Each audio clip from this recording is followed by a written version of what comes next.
Screen recording on Android phone is a pretty simple thing to do, and in this video I will be telling you how to do it exactly.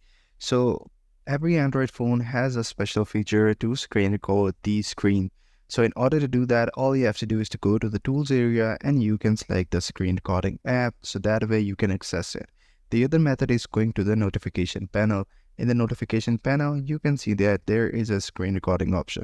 Once you tap on it, you will have the pop-up icon of the screen recording. So once you long tap on it, you will go to the setting.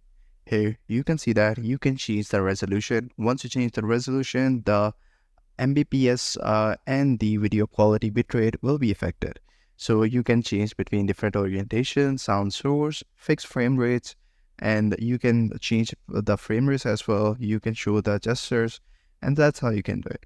If your Android phone doesn't have a feature to record the screen, no problem. You can go to the Play Store and download any screen recorder. So just search screen recorder on the Play Store. You can put a filter as well to get the best screen recorders. So all you have to do is to install one of them, and that way you will be able to enjoy the screen recording of your screen in the Android phone. So that's how you can do it. I hope you find this video helpful. If you do, please consider subscribing to the channel. Take care. Bye-bye.